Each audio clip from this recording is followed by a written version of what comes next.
One of the worst parts about lifting heavy and rolling hard is hitting training plateaus. If you want to break through training plateaus that allow you to get better at the skills of Jiu Jitsu, become brutally strong, pack on slabs of muscle, and never gas out in training, this is the podcast that you need to listen to. What's going on, everybody? Welcome to another episode of the Settlage Strength podcast. In today's episode, we're really just going to be breaking down how to break through plateaus in your training, whether that's training in the gym or training on the mat. I think there's a lot of similarities with why athletes may feel stuck with their grappling progress and or may feel stuck even with their own training progress. And since this is a solo podcast episode, all the podcasts have been just me and you hanging out, I needed some help. So I had ChatGPT spit out 25 different questions all around how to break through plateaus. And I'm just going to work through all these questions. You guys get to tune into the solo conversation, so to speak. And my main hope and main goal with this particular episode of the podcast is to share my own experience with how I've been able to overcome different training plateaus, different hurdles, whether it's my training on the mat or my training in the gym, and hopefully help kind of spark some new ideas in you, or at the very least, give you a little bit more direction on some routes that you can take to break through some of those plateaus and ultimately supercharge your progress. If you've been doing Jiu Jitsu for any period of time, whether you're a white belt all the way up to black belt, you know that you're going to come across some hurdles. You're going to come across some difficulties. You're going to experience some seasons where you feel like you're not making the progress that you want to make. You feel like that the people around you are getting better and better and better, and you're just staying the same. And really, we come across stuff like that in every area of life. It's not just in jiu-jitsu. It's not just in the gym. However, the difference between the people that are able to feel and perform their best, the people that are able to really just dominate in life, are the ones that take those opportunities where they come across plateaus and start to make some changes to break through those plateaus. It seems so obvious that, okay, if I come across a plateau or if I come up against some adversity, I need to figure out how to solve that problem. I need to figure out how to get past that. It seems obvious, but yet there's still so many people that don't do anything. They just sit in the problem for way too long, and they don't end up making any progress. So we got a few questions here that I'm going to run through. And like I said, the goal for this episode is to help you guys avoid some of the same mistakes that I've made, as well as break through some of the plateaus that you may be currently facing. So the first question is, when was the first time you felt stuck in your jiu-jitsu journey? What did that experience feel like? So for me personally, my jiu-jitsu journey is a little unique in the sense that jiu-jitsu is not the first martial art that I've ever done. Jiu-jitsu is also not the first combat sport I've ever done, and it's not even the first grappling sport I've ever done. I started training martial arts when I was a kid. I think I was in 5th grade. I think this was the summer before 5th grade. I think that's when I started training martial arts, and I did a martial art called Bok Fu, which pulled from a variety of different martial arts like Kempo, Karate, Taekwondo. There was some Kung Fu stuff in there, some other Filipino martial art influences. So I was doing that as a kid, and within that, there was a little bit of grappling. I wouldn't say that we were like really doing Brazilian Jiu-Jitsu. I guess you could almost call it like there was some submission grappling components in there. There were arm bars, there were guillotines, there were rear naked chokes, there were straight ankle locks, and it didn't look like Brazilian Jiu-Jitsu in the traditional sense, but there were a lot of similarities, so to speak. So I had some experience doing that. I did, maybe 2 or 3 submission grappling tournaments when I was really young. And then in middle school, that's when I first started wrestling. I had some friends that I went to school with, and they were wrestling. I was like, well, wrestling seems a very natural step. If I'm doing martial arts now, wrestling seems to kind of fit within that. And I loved wrestling. And one of the things I loved about wrestling was that it was all grappling. I thought it was so much freaking fun. And I did come across hurdles in my wrestling career where I did hit plateaus and hit skill plateaus. And I think one of the biggest lessons I took from wrestling after I had stopped wrestling was looking back. So let me reiterate here. I started wrestling in 8th grade, and I wrestled for 4 years. So my last wrestling season was my junior year of high school. I didn't start jujitsu until I was a freshman in college. So I had about 2 years where I didn't do any martial arts, any grappling training whatsoever. And when I started jujitsu, it prompted me to reflect back on my wrestling experience and really think like, okay, why didn't I do as well in wrestling as I had hoped, or why didn't I meet the goals that I wanted to achieve in wrestling? And a lot of that was because I would hit these plateaus, but I wouldn't do a good job of trying to solve the problem. I would just get frustrated and focus on something else. So if I came across a hurdle or came across a plateau in my wrestling skills, I would just get really into CrossFit and then go compete in a CrossFit competition and not really address the problems that I was facing in wrestling. I would do more strength and conditioning work because I thought that that would make me a better wrestler. And it did. Or I should say, didn't make me better at the skills of wrestling, but it made me more physically prepared for the rigors of wrestling. And so when I started jujitsu, I kind of came into jujitsu with that in mind. Like, okay, I already know that this is just a part of life, that I'm embarking on this new thing. I'm at some point going to hit some plateaus, and I don't want to make the same mistakes that I made in wrestling. And so for me personally, one of the things that I noticed, and kind of like the first big plateau that I hit in jiu-jitsu, was I was getting triangled by everybody.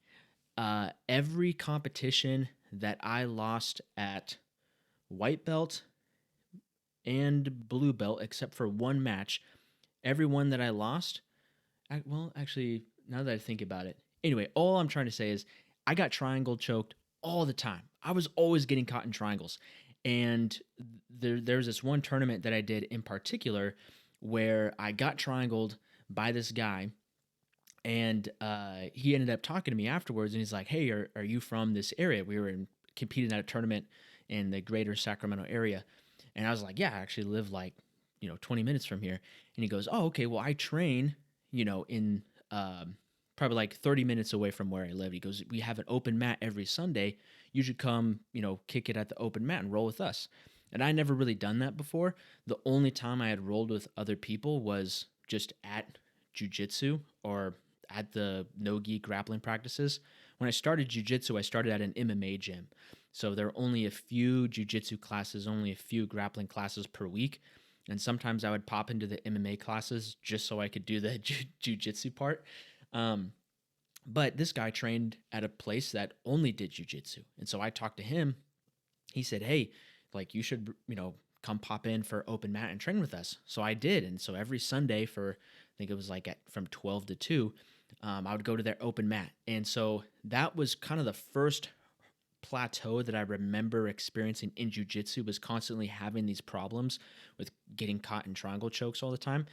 And then how I fixed that, or the steps I took to try to overcome that plateau, was just to change my environment, start training with new people. And I think a lot of times when we come across plateaus, we're not always super fired up or eager to get uncomfortable to break through that plateau. Sometimes we switch over to something that is not necessarily easier, but different enough so that way we can avoid getting uncomfortable. For me, getting outside of my comfort zone, training at a place I'd never trained before, meeting all these new people that I had never seen before or never rolled with before, that was kind of what I needed to break through that plateau. Now, I still got caught in triangle chokes after that. I'm not saying that that fixed the problem, but that did help me kind of get started on breaking through that plateau. And that's just a lesson that I still use today. Whether it's in business as a entrepreneur, whether that's in strength and conditioning training, jiu-jitsu, if I come across a plateau, one of the first things I'm looking at is like, okay, I came across this plateau in my current environment. Can I get outside of this environment to start breaking through this plateau? Maybe talk with some new people or reach out to some new people that can help provide some insight or wisdom to help me break through this plateau. So I think if you're coming across a plateau, one of the simplest things you can do is just get outside of your comfort zone, get outside of your regular sterilized environment, and see if that can help you there. Next question is, what are some common reasons jiu-jitsu practitioners hit plateaus in their training? I think a lot of times it just comes with getting comfortable and getting complacent, or focusing too much on your A game. And so I've competed in jiu-jitsu. I don't necessarily compete anymore, and I've coached a lot of competitors.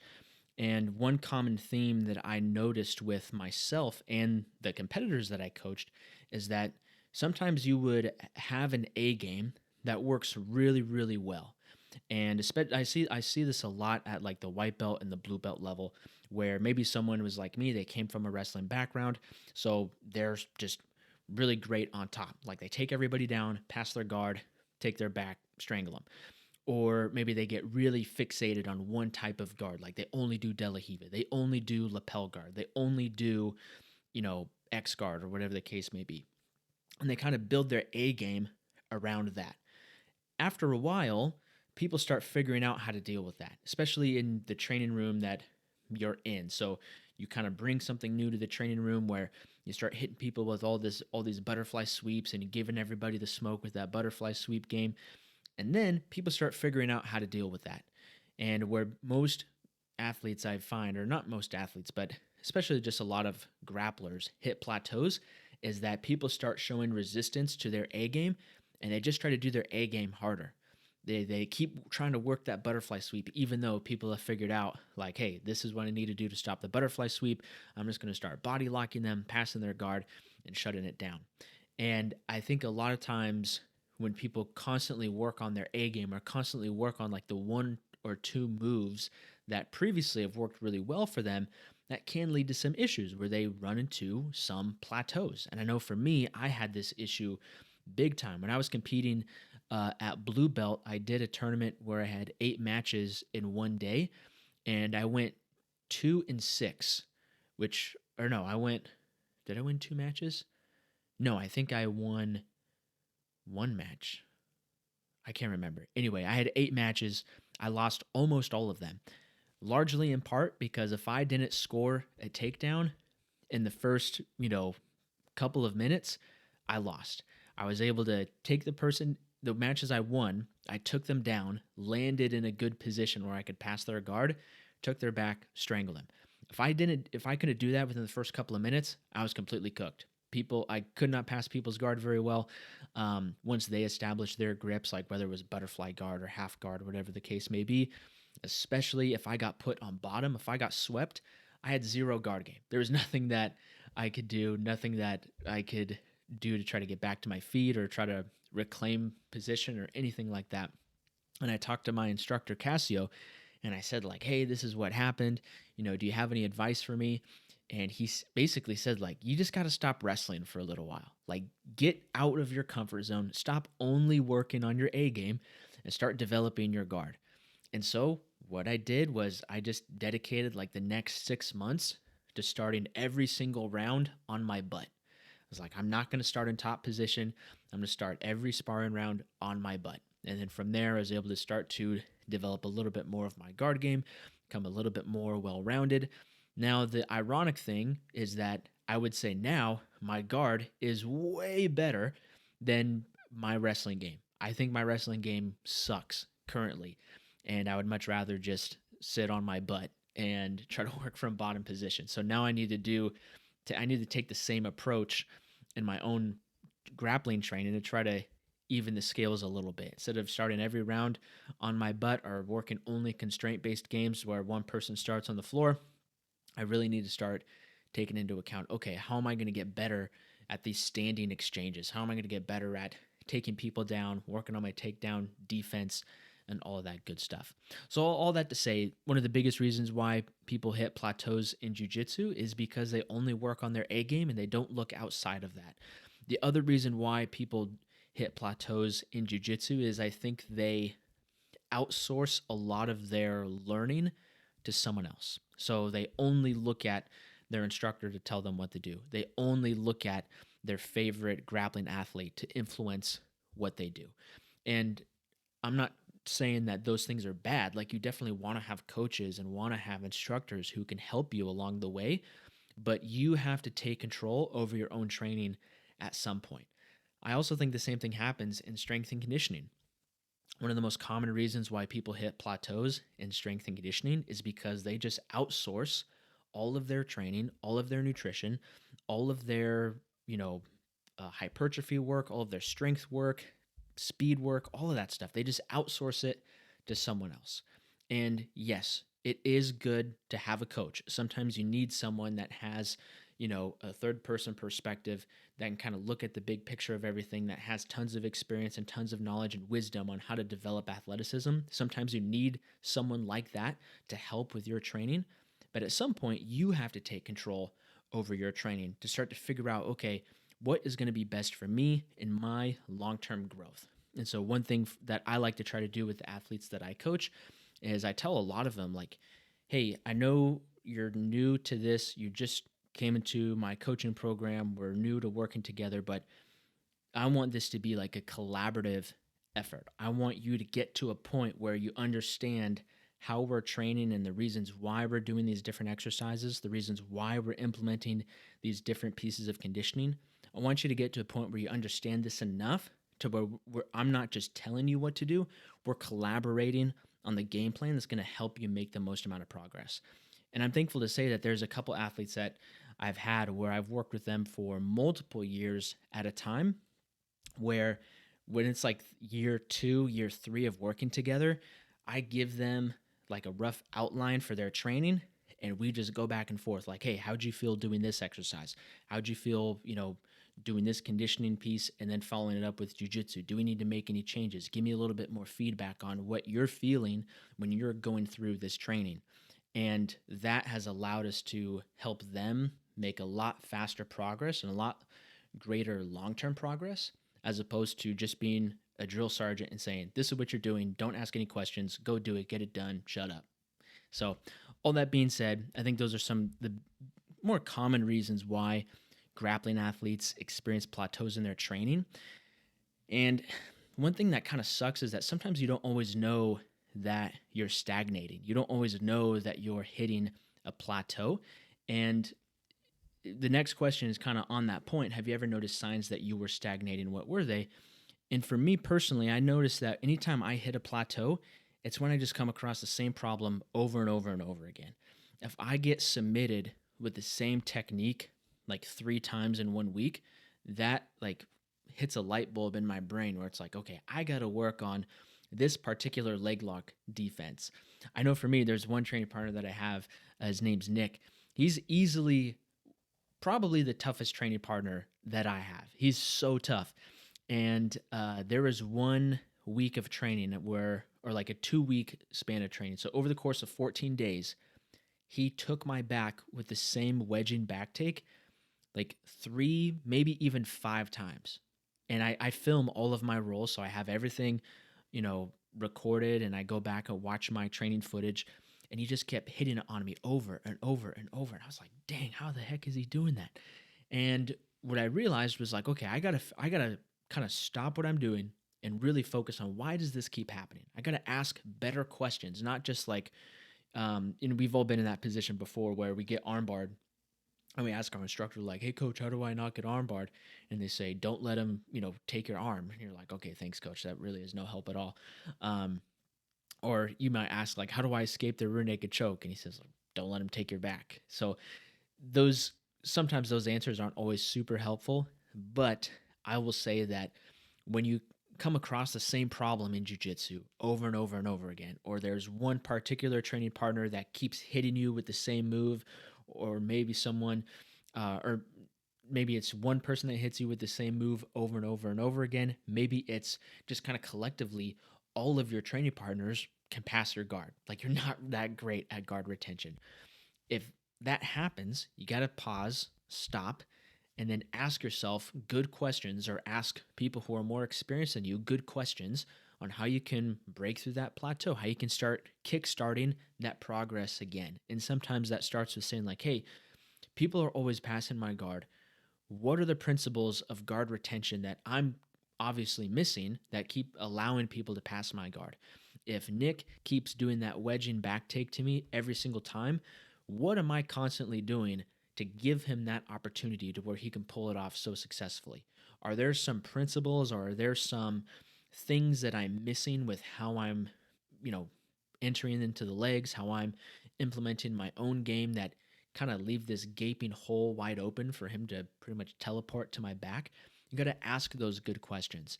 And the same thing happens with your strength and conditioning as well when you're training in the gym.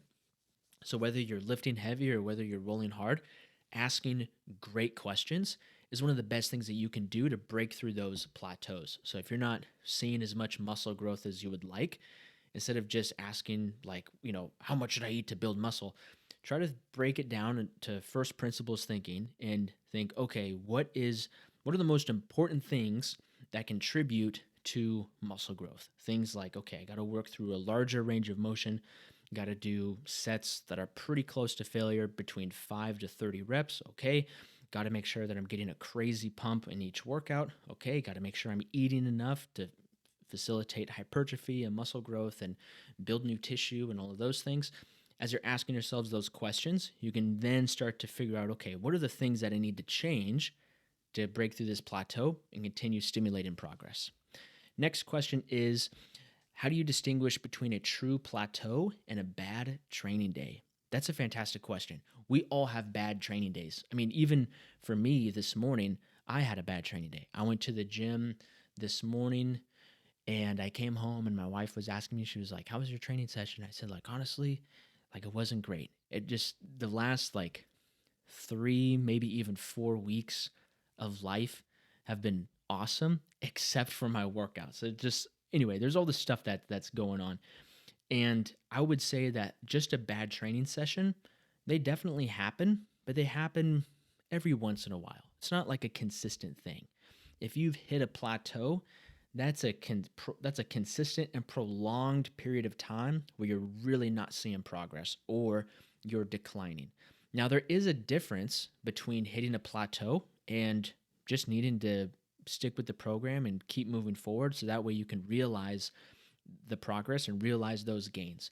Because building muscle, developing brutal grappling strength, enhancing your conditioning, those things don't happen overnight. So, after the first week of doing workouts from the Grappler Accelerator program or workouts from the Foundations program, you're definitely not going to be deadlifting 1,000 pounds. You're definitely not going to be running a 4-second 40 or anything like that. Like, these things take time. And so you can't say that like, oh, I've only been doing this for 2 weeks and I've hit a plateau. You haven't hit a plateau. You just haven't been doing it long enough to really realize those gains and realize that progress and those adaptations. Plateaus happen where you've noticed, like over the course of several months, okay, I'm gradually making progress, ticking upward, trending upwards, and then things kind of stop. And it's not that they stop cold turkey, it's that they kind of like the progress slows down a little bit. And then after a while, you're like, wait a minute, at this point, I should be starting to see some more progress. I'm still not seeing it yet.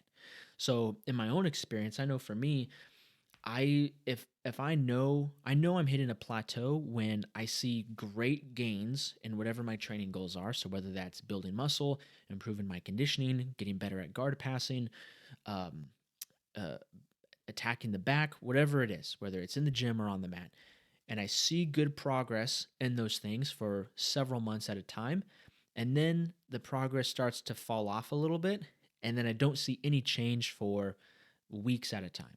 So say like you make progress for 3 months, then you have a month where you're kind of like maintaining, and then that 5th month, you're thinking like, man, I should be starting to see some more progress and continue this trend upwards, but I'm not really seeing anything. When that happens, look back at all the different factors that could be contributing to that. So I know from a jiu-jitsu standpoint, when I've hit plateaus in jiu-jitsu and I'm asking these questions like, man, why am I not making progress? When I look back at my training log and look back at the last 3 months, usually the answer jumps out at me like, oh, that makes sense that I'm having a plateau in jiu-jitsu, mainly because I'm only training once or twice a week right now. If I want to stimulate greater progress, I should probably get on the mat a little bit more. Same thing with your workouts. If you're not able to build as much muscle as you hoped, look back at the last 3 months and see what are the factors or what are the contributing variables that could be causing that. Oh, I've been super stressed out at work, staying up late trying to get projects done, getting up early trying to get a head start on the day. I'm hardly sleeping. It makes sense that I would hit a plateau in my muscle growth because I'm not sleeping that much. Or maybe you look back, and the day I'm recording this is in March. Maybe you look back and like, man, for the last 3 months, I haven't really been seeing that much progress with my fitness goals or my strength and conditioning. I thought by March I should be at a different point.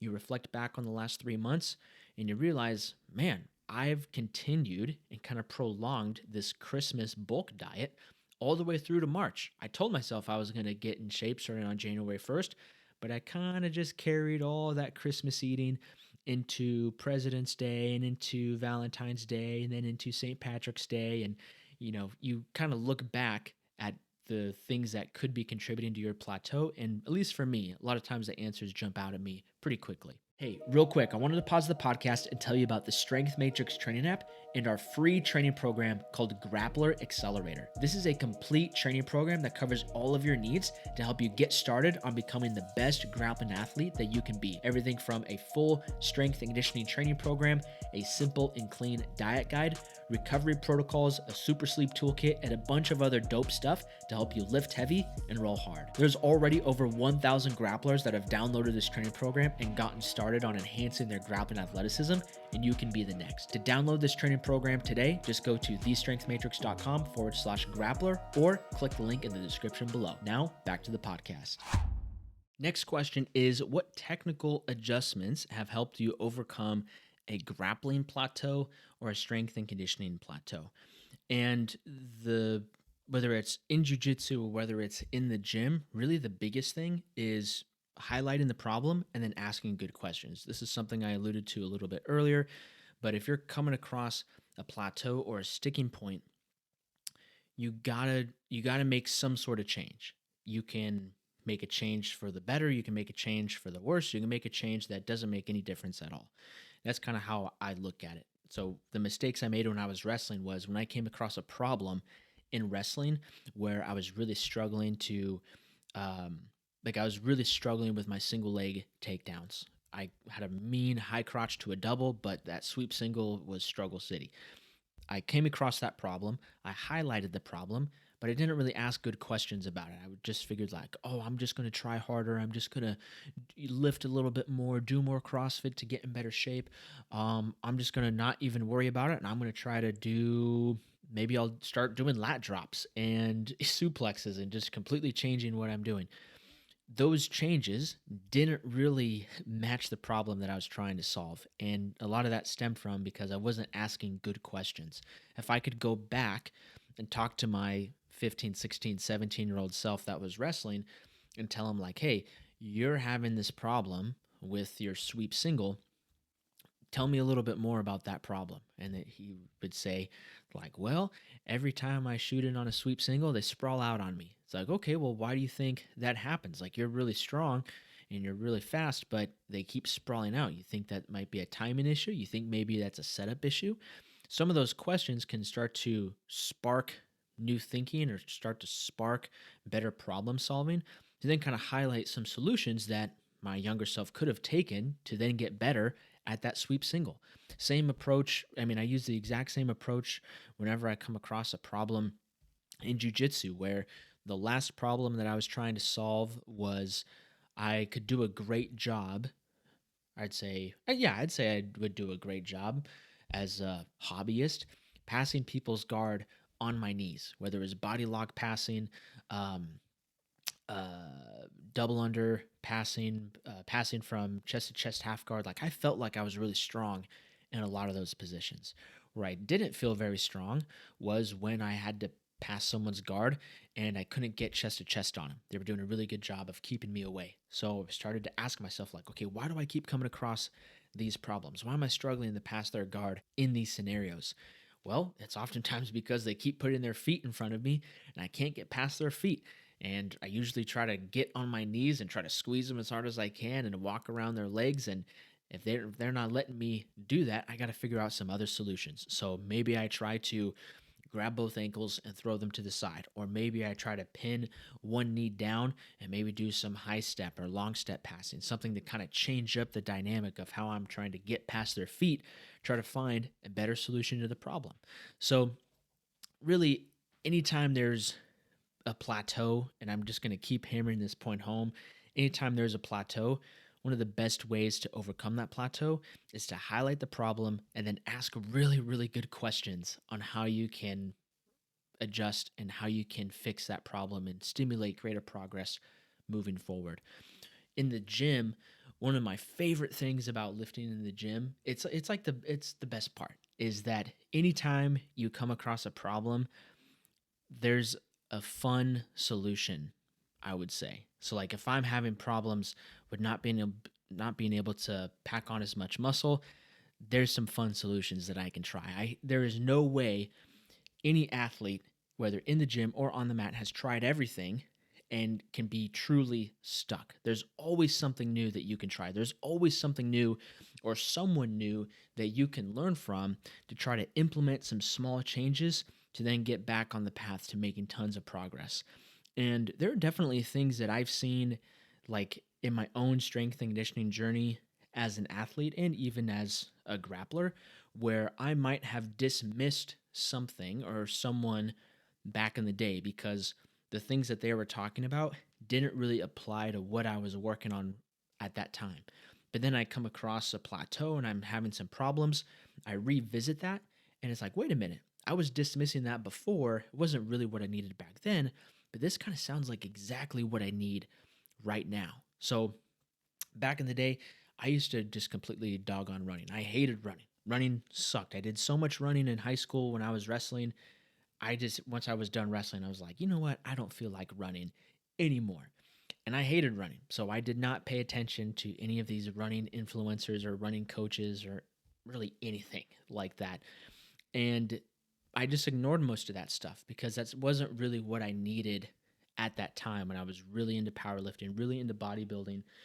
Yet, fast forward probably 6 years, as I'm looking for ways to develop my conditioning, the place I'm living right now, we don't have conditioning equipment. I don't have access to a fan bike in my home or a rowing machine in my home. And I figured, like, dang, like, plus life's getting busy. I could just run, but I hate running. So all those people that I was ignoring before about running, I revisited them, revisited the stuff that they were talking about. And the things that they were talking about back then that weren't appropriate or weren't a solution that I needed back then were exactly what I needed right now. And now I love running. I'm not saying I'm going to run a marathon or be like a run club influencer, but I would say that running has been very beneficial, and I've been running once a week, almost every week for the past year, probably almost a year and a half now, and I've seen a lot of good benefits from it. Next question is, how do you mentally stay motivated when progress feels slow? There's this thing that I've heard Alex Hormozi talk about. I've heard some other people talk about it too, where whenever you start something new, you kind of hit this period of uninformed optimism, where you don't really have a lot of expectations, or you don't really have a lot of like negative feelings towards this new thing because it's brand new and you kind of only see the upside. So at Jiu Jitsu, on day one, if you get submitted, you're probably not too bent out of shape about it because you just kind of understand, like, hey, like, I'm a beginner, I'm a newbie, I don't really know everything that I'm doing, but I'm going to get better and better and better, and I'm just on the path of getting better and better and better. So it's okay if I get submitted now because I'm working towards becoming a better grappler. Then you hit this point after you've kind of ridden the high of uninformed optimism, you hit this point of informed pessimism where you realize, like, oh my gosh, I freaking suck at jiu-jitsu and nothing's working out for me. This is way harder than I expected. This is not going my way. Everyone is now like really turning up the heat on me. I just got my blue belt. All the black belts are smoking me even worse than before because they were taking it easy on me as a white belt. That's informed pessimism. And what a lot of people do when they hit that low of informed pessimism, they oftentimes jump ship and just go into something else where they're back at that point of informed optimism in a new area. So maybe you see someone get into powerlifting or get into bodybuilding where they're like, wow, this is really cool. And they do that for a couple years, riding that high of uninformed optimism. then they hit the point of informed pessimism where they realize, like, oh my gosh, like real bodybuilding, prepping for a show is super tough, super hard, way more than I bargained for. I'm going to jump into running. I'm going to just try to do a marathon. Like, it's just running. How hard can it be? And they jump to something else that's uninformed optimism.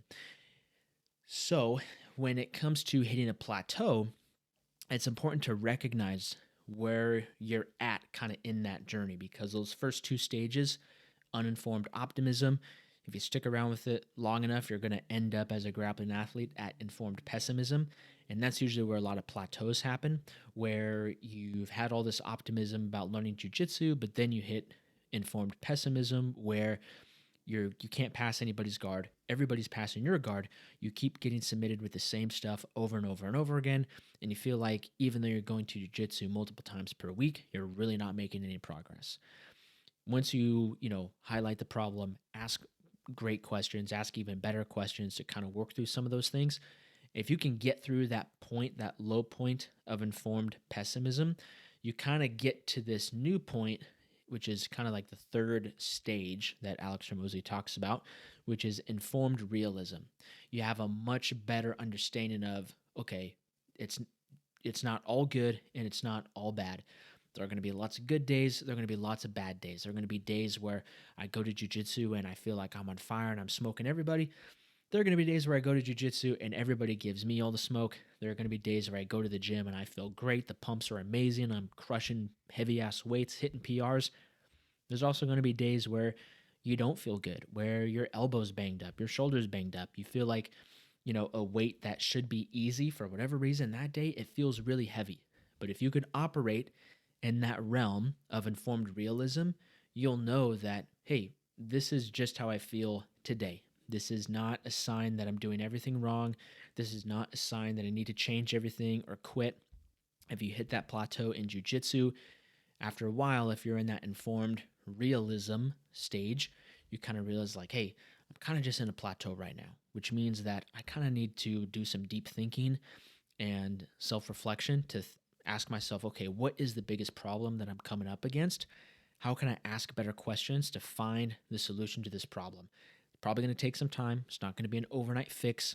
It may require me to get out of my comfort zone. It may require me to get out of my normal environment to find the solution to this problem. But through informed realism, I know that things are going to be okay, and it's just going to take some time for me to get back on track, making continuous progress. So uninformed optimism is where we all start. Informed pessimism is where most people quit.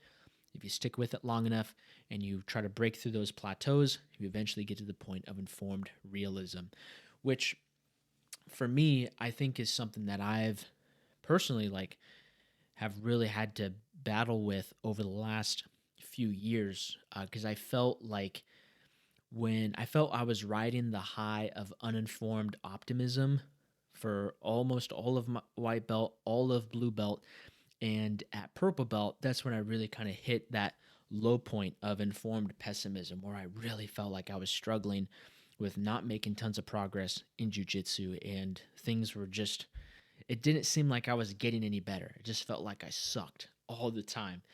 And I had to break through that plateau. I had to ask myself some deep questions, really try to highlight, like, man, what is the problem that I'm facing?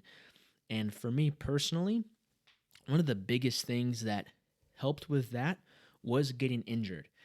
And the injury sucked. I've talked about it a few times on the podcast where I tore my LCL on my right knee. That injury blowed. It was not fun, and I was out for quite a long time. It took me a while to rehab that thing and get back to 100%. However, through that injury, it made me look at training a lot differently. And that's kind of when I started to veer more into the constraints-led approach and playing around a little bit more with ecological dynamics and some of the stuff from Greg Souders. And that was a huge eye-opener for me.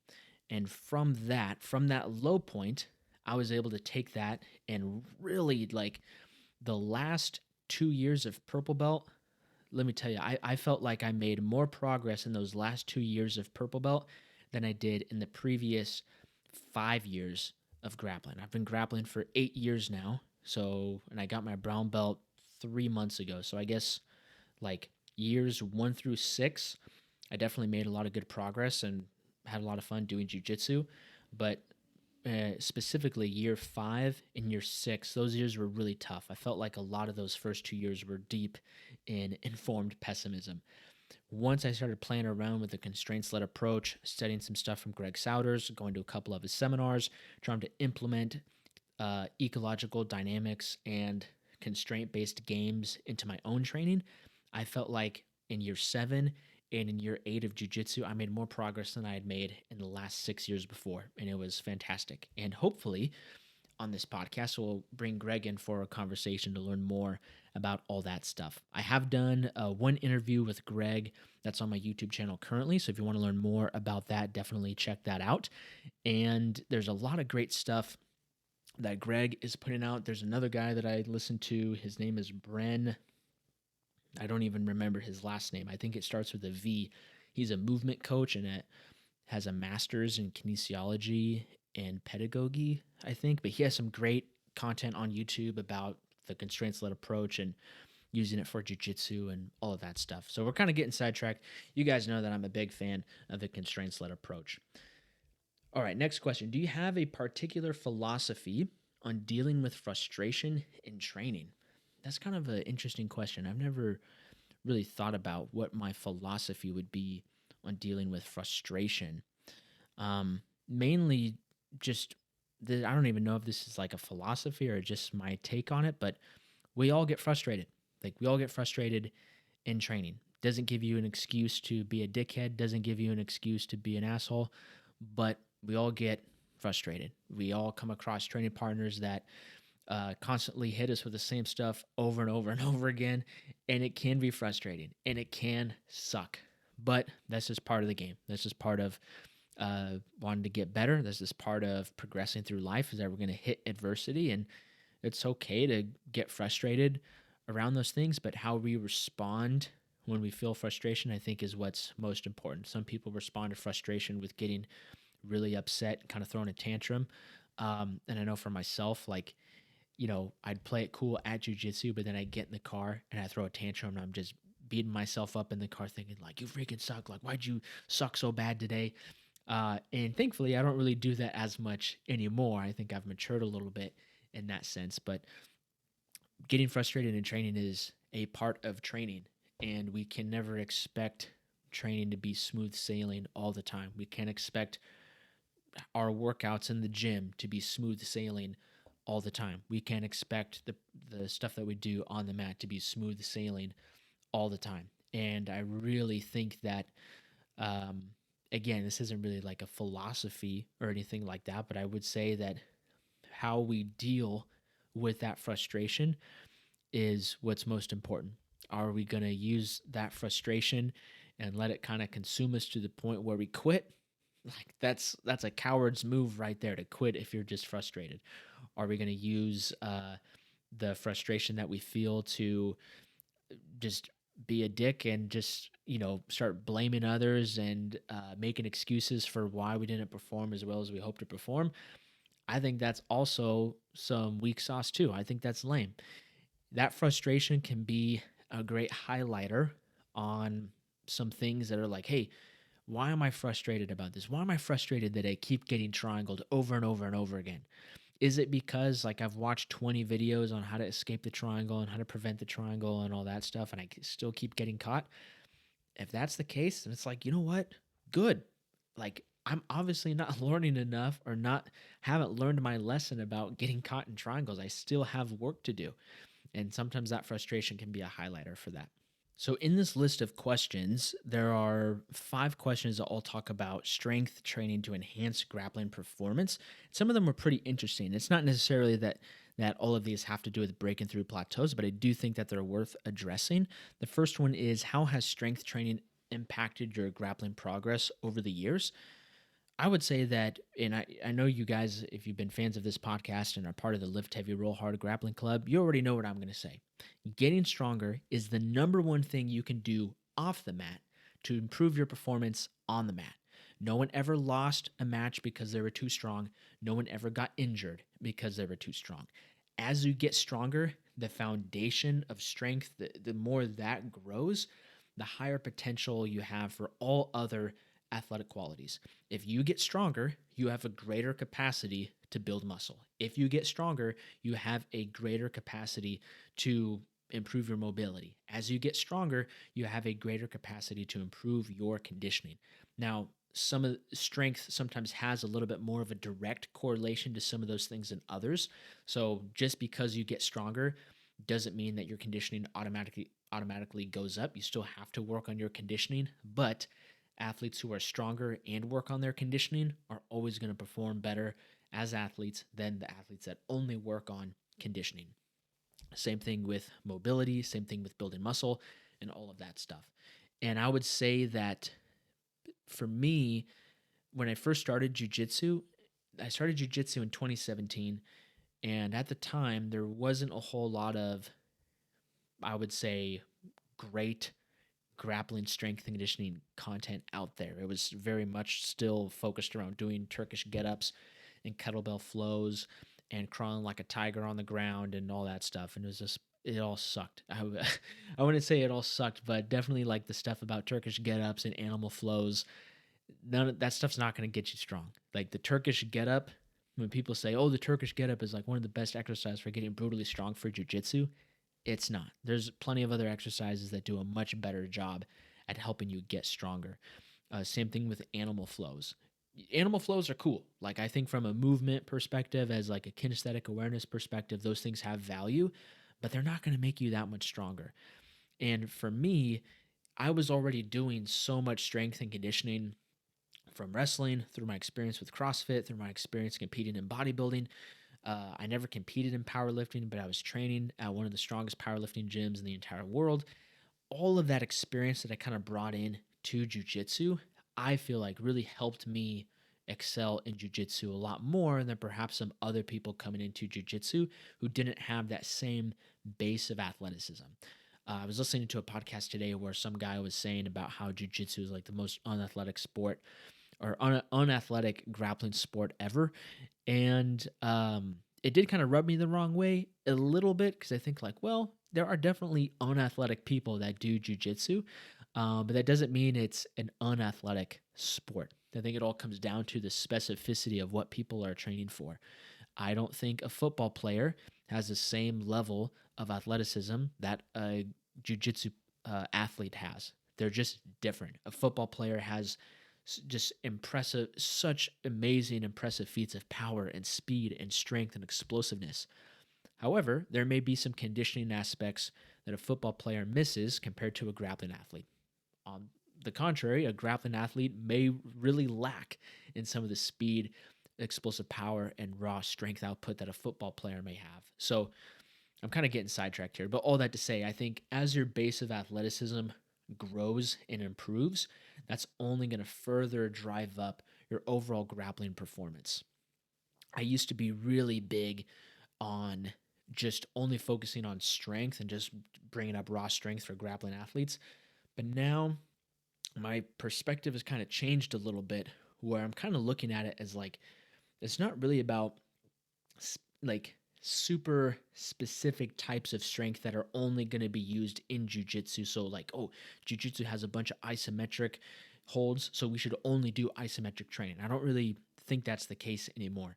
Or jiu-jitsu is all about flexibility, and so we should only do like stuff that makes you really, really flexible. I don't really think that's the case anymore. I think as grappling athletes, since submission grappling, combat sports that include grappling, there is so much variation within those that we should really just be doing everything possible to drive up our athleticism, drive up our raw strength output, drive up our speed, drive up our explosive power, drive up our conditioning, driving up our mobility, and even driving up our own muscle mass. Like if we can be more jacked as grappling athletes, that's never going to be a bad thing.